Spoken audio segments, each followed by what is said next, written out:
జీ5 app download చేసుకుని పూర్తి ఎపిసోడ్లని ఉచితంగా చూడండి.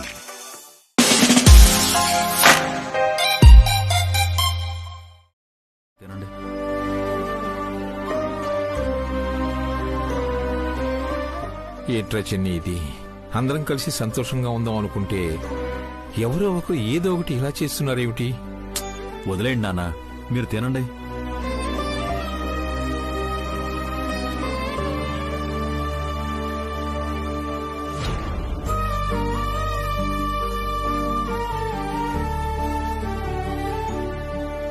ఏ బాజీ, అయ్యా అంతా రెడీయేగా? రెడీ అయ్యా. ఏం రెడీ చేయమని చెప్పావురా? అదేనండి, అమ్మాయి గారికి అబ్బాయి గారికి శోభనానికి రెడీ చేయమని చెప్పారండి చిన్నకృష్ణ గారు.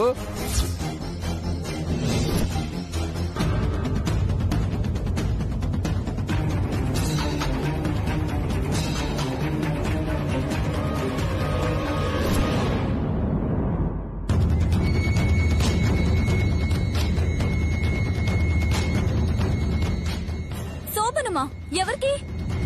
నువ్వెందుకంత కంగారు పడిపోతున్నావు? కొత్త దంపతులకి.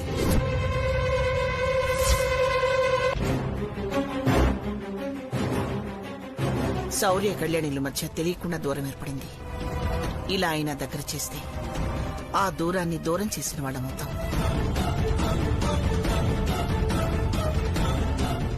వాళ్ళిద్దరూ సంతోషంగా ఉండాలని చిన్ని ఏర్పాట్లు చేశాడు.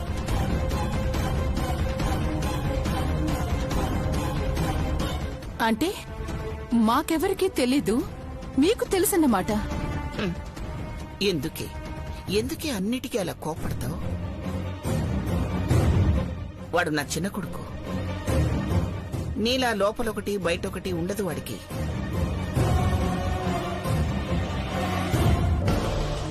అందుకే పెద్దవాళ్ళమైన మా మనసులో ఏముందో అర్థం చేసుకుని ఈ ఏర్పాట్లన్నీ వాడే చేశాడు.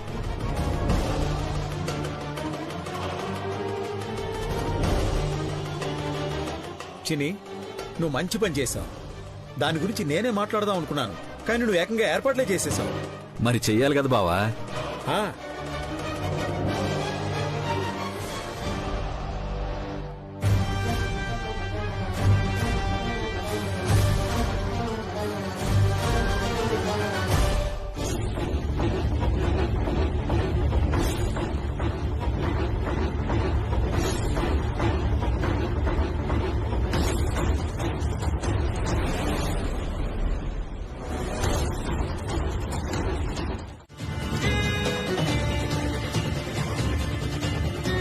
ఏంటి బాజీ, అన్ని ఏర్పాట్లు చేసేశాను అన్నావు? అంటే అన్ని వస్తువులు తెచ్చేసానమ్మా, ఇక డెకరేషన్ మొదలు పెట్టాలి అంతే. సరే, డెకరేషన్ చేద్దు గాని నువ్వు కొంచెం బయటికెళ్ళు. ఎందుకమ్మా? నాకు ఇక్కడ చాలా పనులున్నాయి. నాకు చాలా పనుంది. గదిని అలంకరించే ముందు శోభనం గదిలో చిన్న పని చేయాలనే నియమం ఉంది మాకు. ఒక 10 నిమిషాలు బయటికెళ్ళు. అదేటో నాకు చెప్తే నేను చేస్తాను కదమ్మా. ఇది పనోళ్లు చేసే పని కాదు, మేం చేసే పని. నువ్వెళ్ళు. సరేనమ్మా.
మా వాళ్ళని బాధ పెట్టి మీరెలా సుఖంగా ఉంటారో నేను చూస్తాను.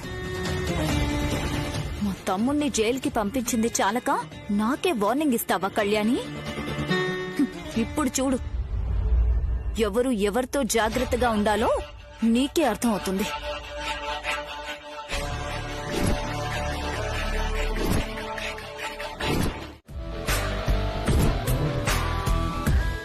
నువ్వు ఒక పని చేయి, నేను కింద పడుకుంటాను, నువ్వు మంచం మీద పడుకో.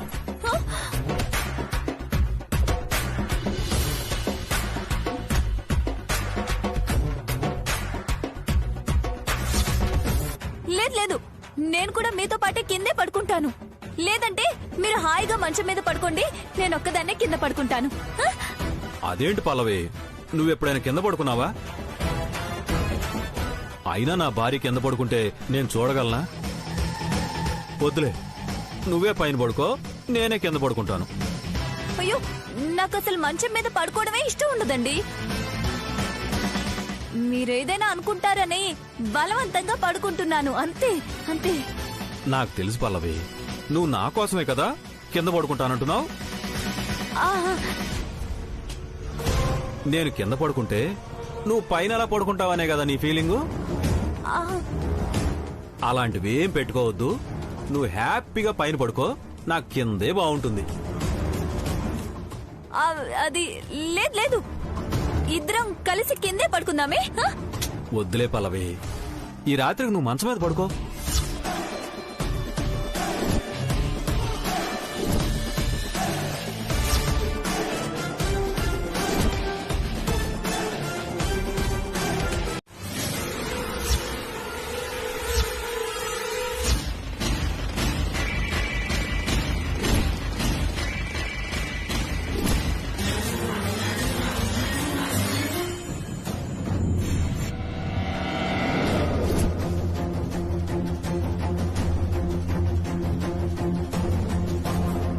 బాజీ, నువ్వు బయటున్నావేంటి? పల్లవమ్మ గారు, అది మీరు చేయాల్సిన నియమాలు ఏటో ఉన్నాయంట కదా, అవి చేసొస్తాను, 10 నిమిషాలు బయట ఉండమని చెప్పారమ్మా. అలా చెప్పిందా? సరే, ఒక పంచి, ఆ అలంకరణేదో ఈ గదిలో వద్దు కాని వెళ్ళి నా గదిలో చెయ్యి. ఈరోజు నేను అమ్మ వాళ్ళ గదిలో పడుకుంటాను. సరేనమ్మా.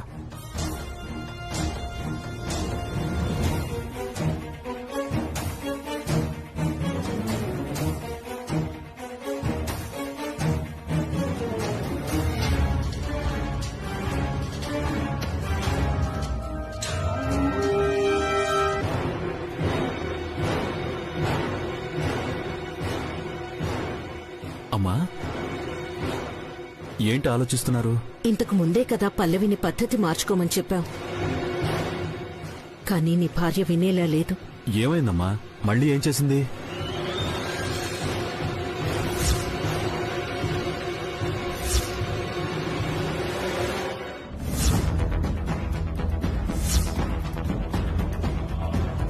అది కళ్యాణి మీద కోపం పెంచుకుంటుందా?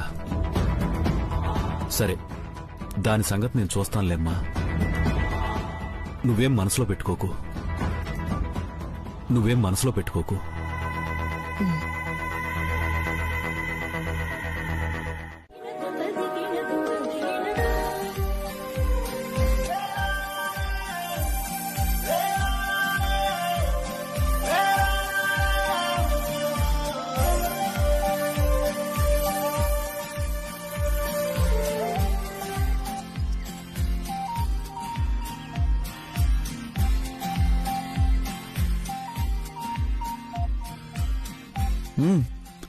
మా మావయ్య బాగానే ఏర్పాట్లు చేశాడు. ఆ ఐస్ క్రీం కరిగిపోతుంది. ముందు దీన్ని ఎందుకు తెప్పించారో అది చెప్పండి. చెప్తా, నువ్వు అలా కూర్చో.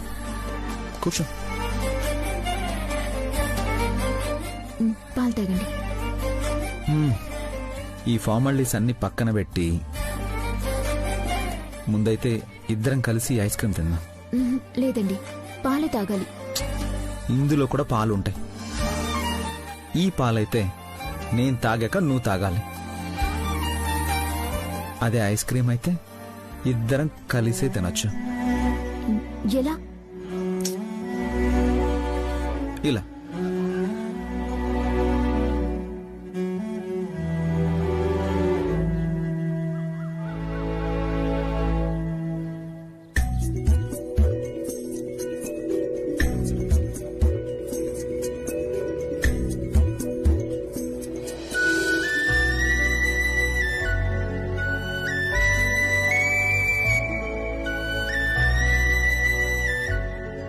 జీవితాన్ని కలిసి పంచుకోవడం అంటే ఇదే కదా.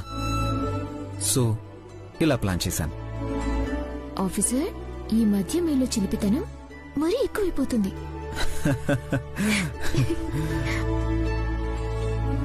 మాటలతో టైంని, ఐస్ క్రీమ్ని రెండింటినీ కరిగించేస్తే ఎలా?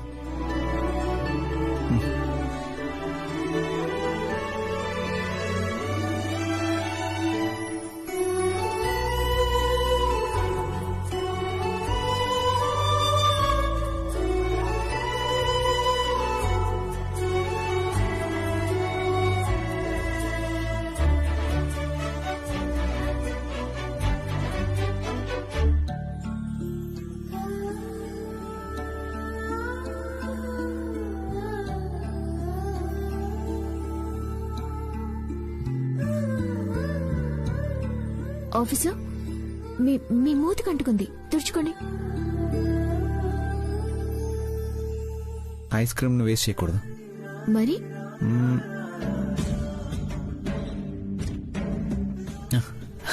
ఇలా తీసేయాలి.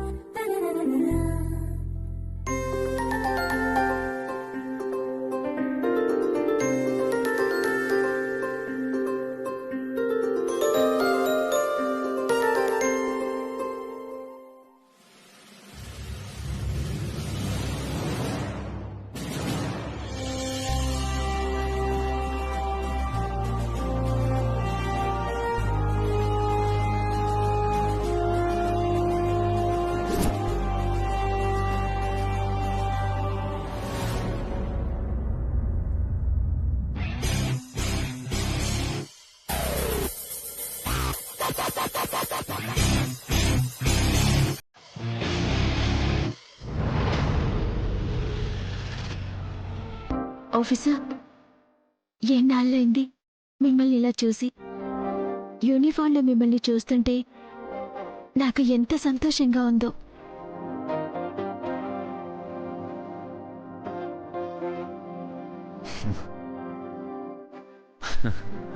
పద.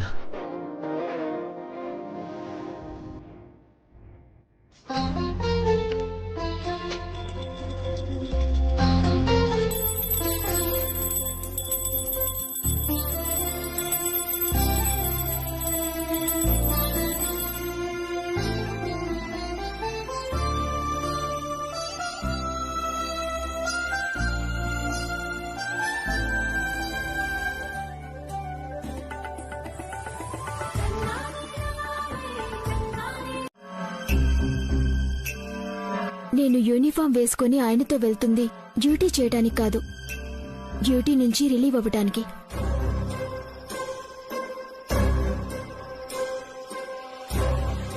అవునమ్మా, నేను మళ్ళీ ఛార్జ్ తీసుకోబోతున్నాను. కళ్యాణ్ ఏదో మామూలుగా ఉద్యోగానికి రానని ఇంట్లో కూర్చుంటే సరిపోదు. తనొచ్చి నేను ఈ జాబ్ చేయట్లేదని చెప్పి రిలీవ్ అవ్వాలి. కొన్ని సంతకాలు కూడా పెట్టాల్సి ఉంటుంది.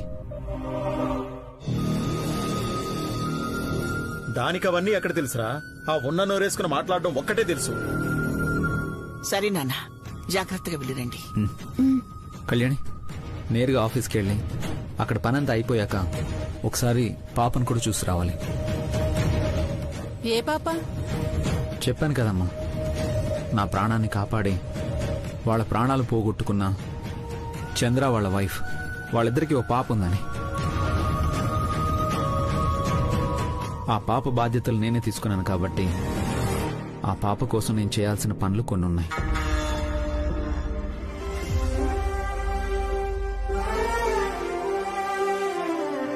ఇంతకు ముందంటే ఆ పాప ఎవరు ఏంటని నాకు తెలీదు.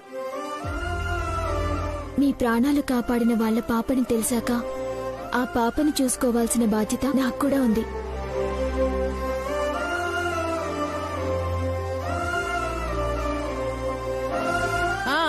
అందరి బాధ్యతలు తీసుకుంటారు, ఇంట్లో బాధ్యతలు తప్ప. ఇప్పుడేం బాధ్యత తీసుకోవాలి? లేస్తున్నావు, ఇంట్లో ఒక్క పని కూడా చెయ్యవు, పెట్టింది తింటావు, అది అరిగేదాకా ఉన్న నోరేసుకుని జనం మీద పడతావు. ఇంకా నీ బాధ్యత ఏం తీసుకోవాలి చెప్పు? నేనేం మాట్లాడినా నన్ను మాట్లాడినివ్వరా? నువ్వు మాట్లాడే మాటలు పద్ధతిగా ఉంటే ఎవరైనా మాట్లాడనిస్తారమ్మా. కానీ ప్రతిదానికి ఇలా అడ్డదడ్డంగా మాట్లాడితే ఎలా?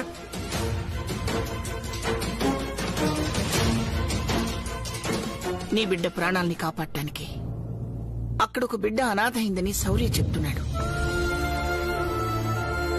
అయ్యో ఆ పాప ఎవరో ఎలా ఉందో మనమేం చేయగలమని ఆలోచించకుండా ఏమిటా నీ మాటలు? ఆఫీసర్, ఆ పాప కోసం అమ్మ తను డిపాజిట్ చేసిన డబ్బులు ఇస్తాను, ఆపరేషన్ చేయించమంటుంది.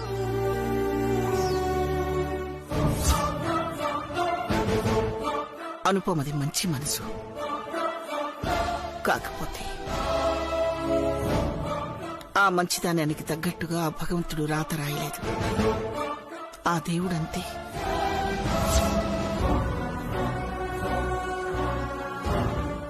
ఇప్పుడు మాత్రం ఏమైందమ్మా?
కదా, అమ్మతో కొంచెం బయటికి వెళ్ళాలి.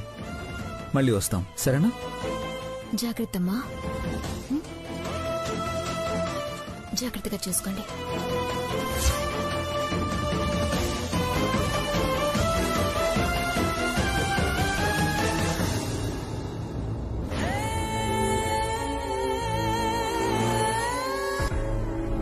ఆ పాప ఎవరు?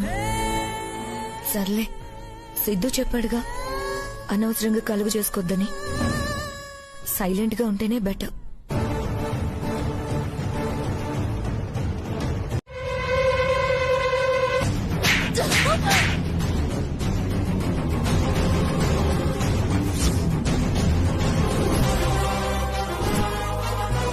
అదేంటో దినా, నన్ను కొడతావేంటి?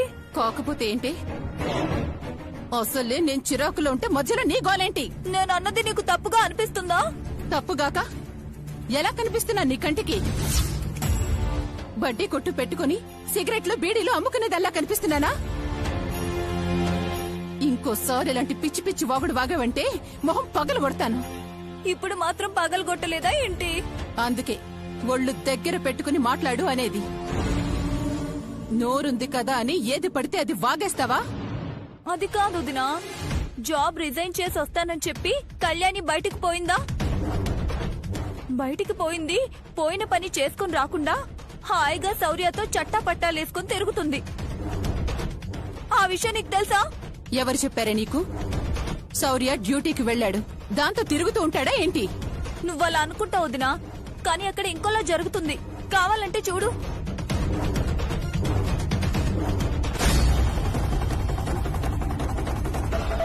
నేను రెగ్యులర్గా రావడం కుదరదండి. డాక్టర్ గారు చెప్పారండి, పాప గురించి మీరేం టెన్షన్ పడాల్సిన అవసరం లేదు. మేం పాపని జాగ్రత్తగా చూసుకుంటున్నాం.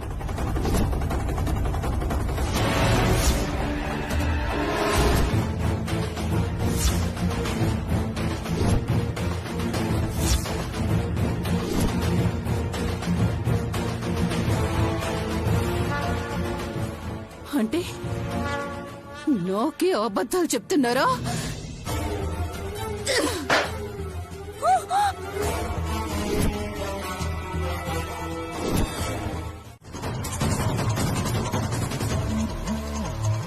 నీకింకో వీడియో కూడా పంపించాను.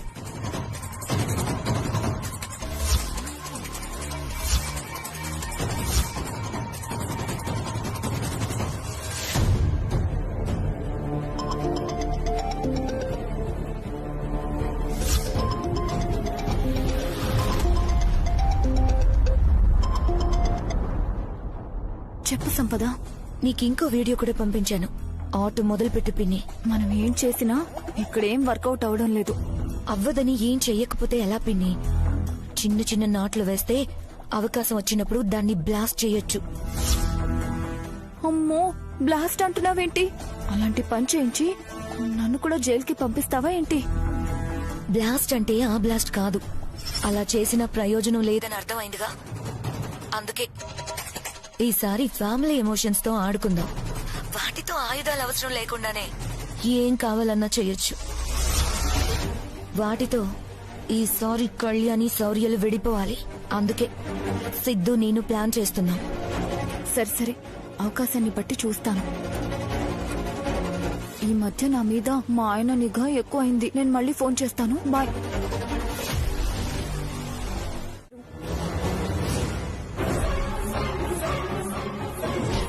వదిన ఏదో వీడియో వచ్చింది చూడని వదినకి చూపించాను. అంతకు మించి నాకేమీ తెలీదు.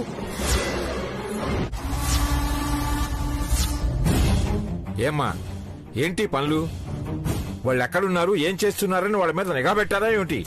అది కాదు మావయ్య, ఏదో వీడియో వచ్చింది చూడొదినా అని చూపించానంతే. అది కూడా తప్పేనా? తప్పుగాక నువ్వు చేసిందేమన్నా మంచి పని అనుకుంటున్నావా?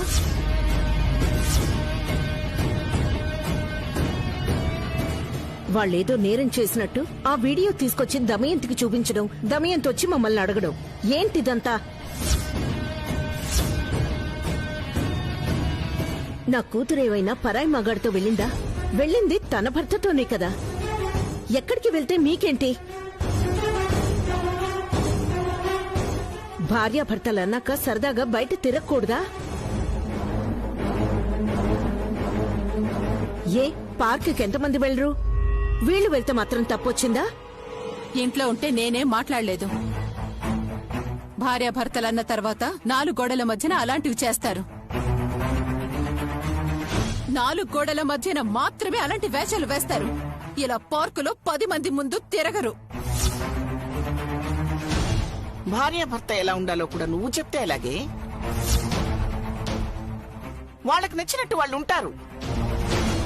ఇదిగో ఇలా మీరందరూ దాన్ని వెనకేసుకుని రండి. అది దాని ఇష్టానికి తిరుగుతూ ఉంటుంది. దమయంతి, నీ ఇష్టానికి నువ్వు మాట్లాడుకో. తిరుగుతోంది తిరుగుతోంది అంటే ఎవరితో తిరుగుతోంది? పక్కన ఎవరున్నారు?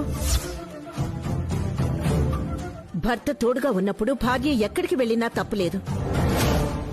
అదే ఒంటరిగా వెళ్తే నువ్వన్నట్టు తప్పు. లేదా పక్కన వేరే ఎవరైనా ఉంటే అది తప్పు. ఒకసారి తిరగడం అలవాటైతే ఈ రోజు వాడితో పోయింది, రేపు ఒక్కతైనా పోతుంది. నిన్నటి దాకా పోలేదా ఏంటి? అత్తయ్య, మీ ఇష్టం వచ్చినట్టు మాట్లాడకండి.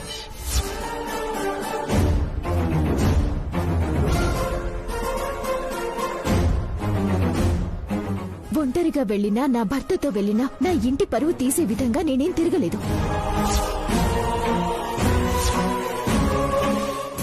నిన్నటి వరకు ఉద్యోగానికి వెళ్లాను. ఈ రోజు నా భర్తతో వెళ్లాను. అది కూడా నా భర్త రమ్మంటేనే వెళ్లాను. అంతేగాని నేనేం తీసుకెళ్లలేదు. ఏంటమ్మా ఇది? ఎప్పుడు కళ్యాణి గురించి ఏదో ఒక గొడవ చేస్తూనే ఉంటావా? నీ ప్రవర్తన మారదా? మారితే అది ఎప్పుడో మనిషి. కళ్యాణిని చూసి ఇలాంటి కోడలు మాకు లేదే అని ఎంతమంది బాధపడ్డారో నాకు తెలుసు. కానీ అలాంటి కోడల్ని ఎలా చూసుకోవాలో మీ అమ్మకి మాత్రం తెలియడం లేదు.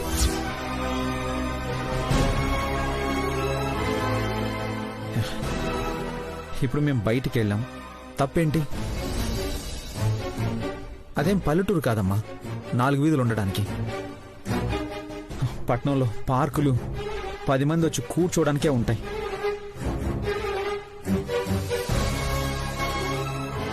అలాగే మేము బయటికి వెళ్ళింది రేపు వరలక్ష్మి వ్రతానికి కావాల్సిన బట్టలు అవి తీసుకురావడానికి వెళ్ళాం. అది కూడా తప్పేనా?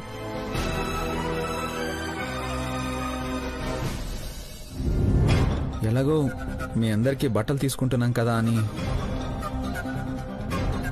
ఇదిగో కళ్యాణి కోసం ఈ చైన్ కొన్నాను.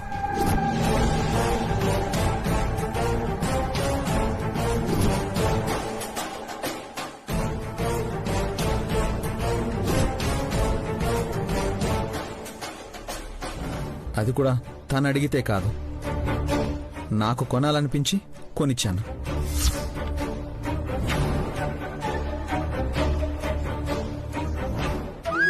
అమ్మమ్మ, ఇది నీకోసం. తాతయ్య, ఇవి నీకు.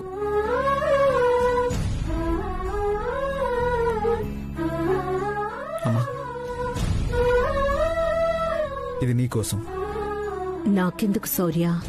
ఏ కష్టం వచ్చినా నాకు కళ్యాణికి అండగా ఉండే నీకోసం ఇది తీసుకున్నాను. ఇది నా చిన్న కానుక.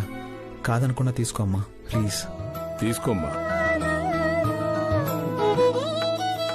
నానా, ఇది నీకు. Thank you.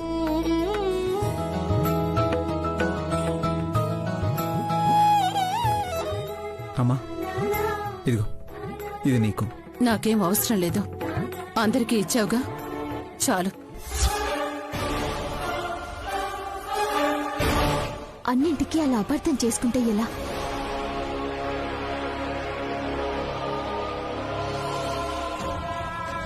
ఆయన ఎంతో ప్రేమతో ఒకటికి 10 చీరలు చూసి ఆ చీర మీకోసం తీసుకున్నారు. కాదనకండి అత్తయ్య, ఆఫీసర్ బాధపడతారు. తీసుకో అమ్మా, ప్లీజ్.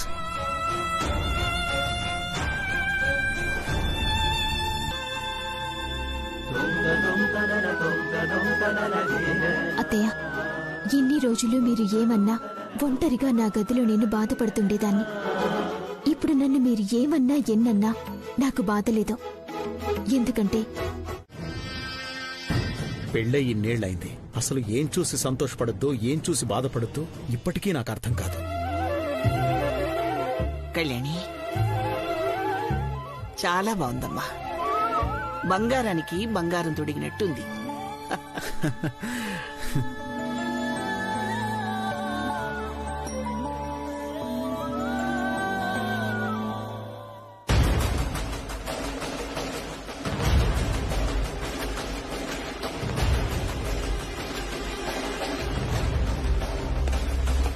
వదినా, నువ్వు నా ఫోన్ నేలకేసి కొట్టినప్పుడు డ్యామేజ్ అయింది. అత్తయ్య దెబ్బకైతే ముక్కలు ముక్కలు అయిపోయింది. నీ బాధ నీది, నా బాధ నాది. నీ ఫోను ముక్కలైంది, ఇక్కడ నా పరువు ముక్కలవుతోంది. నేనెవరితో చెప్పుకోవాలి? కళ్యాణికి చీరలు బంగారం కొని నా కొడుకు నా కోసం ఒక్కటే చీర కొన్నాడు. అందుకే కదా వదినా నేను చెప్పేది. శౌర్య మారిపోయాడు. కాదు కాదు, కళ్యాణియే మార్చేసింది.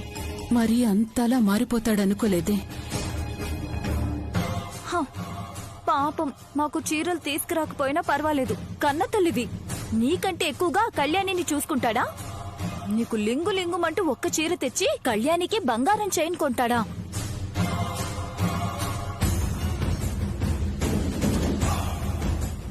లాభం లేదే. కళ్యాణి మీద నా కొడుకున్న ప్రేమ తగ్గిపోయేలా ఏదైనా మంచి ఐడియా ఉంటే చెప్పు. అయితే వదినా, నా దగ్గర ఎప్పటి నుంచో ఒక ఐడియా ఉంది. నువ్వు అడిగితే బాగుంటుందనే ఆగాను. ఏంటది? భార్యాభర్తల్ని విడదీయాలంటే అనుమానానికి మించిన ఆయుధం లేదు. అదెప్పుడొస్తుంది? వాళ్ళిద్దరి మధ్యలోకి మూడో మనిషి వచ్చినప్పుడు. మూడో మనిషా? ఎవరున్నారు? ఇప్పుడు లేరు, మనం తెప్పించేద్దాం. ఎవరిని? అయ్యో వదినా, నువ్వు మరీ ఇంత అమాయకురాలు వేంటొదినా. ఒక అమ్మాయిని దించుదాం. ఆ అమ్మాయి ఎలా ఉండాలంటే, ఒక ఒకసారి మళ్ళీ చెప్పు. నేనేం చెప్పాను వదినా? నిన్నే కదే చెప్పావు, అప్పుడు ఎలా మర్చిపోతావు? అదే ఆ మూడో మనిషిని ఎవరినైనా తీసుకొస్తే. గుర్తొచ్చింది వదినా. అదే వదినా, శౌర్య కళ్యాణి ఇద్దరిని విడగొడితే గాని లాభం లేదనుకున్నాం కదా. వాళ్ళిద్దరినీ విడగొట్టాలంటే శౌర్య మీద కళ్యాణికి అనుమానం మొదలవ్వాలి. అలా అనుమానం మొదలవ్వాలంటే వాళ్ళిద్దరి మధ్యలోకి ఒక అమ్మాయి రావాలి. అదే నేను చెప్పిన ఐడియా. నువ్వు చెప్పింది బానే ఉందనిపిస్తుంది, కానీ మన శౌర్య కళ్యాణిని కాదని వేరే అమ్మాయిని ఎందుకు చూస్తాడు? అబ్బా వదినా, ఆడది తలుచుకుంటే విశ్వామిత్రుడే తపస్సు నుంచి మధ్యలోనే లేచొచ్చేశాడు. నీ కొడుకు అంతకంటే గొప్ప ఏంటి? అయినా నేను రప్పించబోయేది మామూలు అమ్మాయిని కాదు, చూపులతో ఎలాంటి వాణ్ణైనా పడగొట్టేస్తుంది. అసలు ఆ గొడవంతా ఎందుకు? శౌర్యని పడేసి శౌర్యకి కళ్యాణికి మధ్య గొడవ పెట్టడానికి తనేం చేయాలో తనే చూసుకుంటుంది. మనకేం సంబంధం లేదు.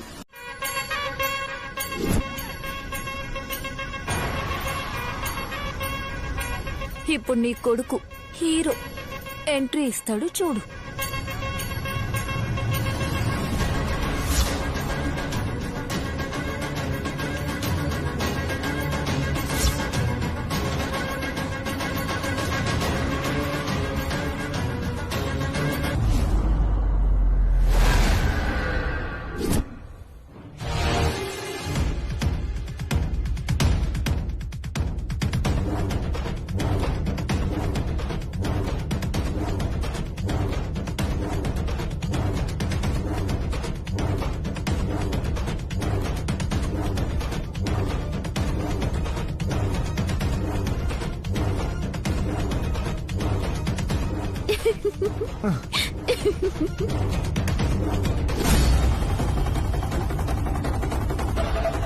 నా మీదే రంగులేస్తావా నిన్ను?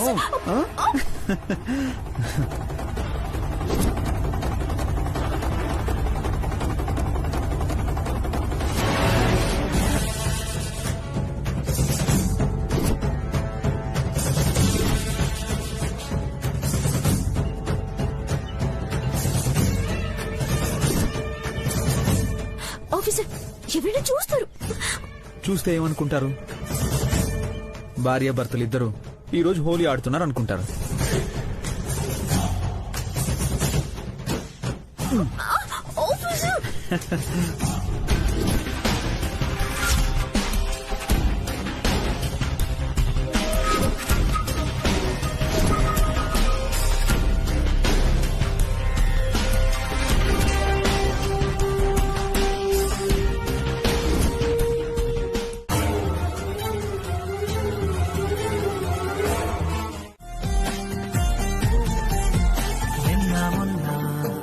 లేని హాయే నువ్వు వచ్చాకే చుట్టేసిందే, నాకే నేను నచ్చేసానే, నన్నే నీకు ఇచ్చేసానే, నీ మాటల్లో మాయేదో గమ్మత్తులేనంత మత్తుందిలే, రేరైన పగలైన హాయైన దిగులైన నా తోడు నువ్వుంటే నాకింక సమ్మతమే. చెప్పేయకే మనసిట్టే నువ్వు లాగి పీకి చూసేయకే, ముద్దు ప్రేమలో ఎలా నింపేయకే, చిన్ని గుండెలో నా ఇంత ప్రేమ నింపేయకే, చిత్రహింసలేంటిలా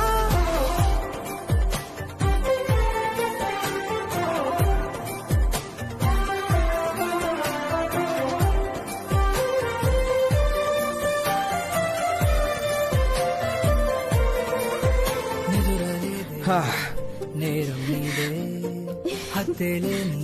ఇలా పబ్లిక్ ఎవరైనా స్నానం చేస్తారా? మానిల్లు మానిష్టం. బతికేద్దామే. 4 నెలలు గ్యాప్ వచ్చేసరికి మీరు అస్సలు నా మాట వినట్లేదు. అర్థమైంది కదా, ఈ రోజు నుంచి ఇలా ఆగే స్నానం చేద్దాం. అప్పుడు గాని ఆ తేన ప్రాణం తీయదు. హే, మధ్యలో మా అమ్మ ఎందుకులే. నేను ఆఫీసర్